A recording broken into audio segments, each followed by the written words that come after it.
আমি ঘৰৰ কথা মতে নাম গাব আহিছো ঘৰৰ কথা মতে নাম গাব আহিছো আমি প্ৰতিদিনে এনেকে নাম ধৰো সবে ৰাইজে যেতিয়া আমাক সহায় কৰিব এটা অনুষ্ঠানত আহিছো যেতিয়া ৰাইজৰ সহায় লাগিব আৰু ৰাইজে যদি সহায় কৰে আমি সদায় উৎসাহ পাওঁ আৰু আমি যেতিয়া ৰাইজক কিবা এটা দেখাব পাৰো ৰাইজেও ভাল পায় হয়নে ইমান ধুনীয়াকে বৰমাহঁতে নাম ধৰিছে আপুনি বেয়া পাইছে আপোনালোক গুচি যাব আৰু অহংকাৰী বুলি যে কলো আপুনি যে গাত পাতি লৈছে আপুনি নিজে অহংকাৰীৰ কাৰণে গাত পাতি লৈছে বাকী কেইজনে যে অহংকাৰী যে গাত পাতি নললে আপুনি কিয় ললে সেইটো কৈছো সেইকাৰণে ধৰিছে আপোনালোকে কিয় ধৰিছে কাৰণে আমি কৈছো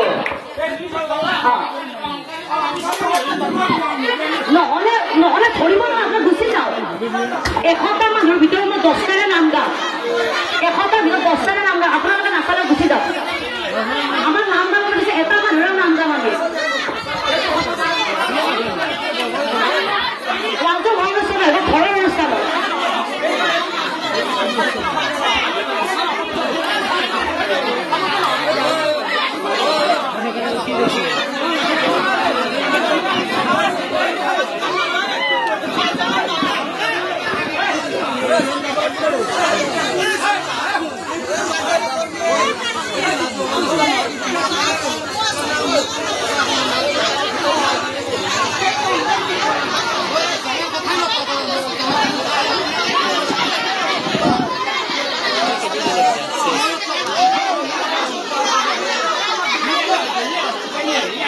Yeah.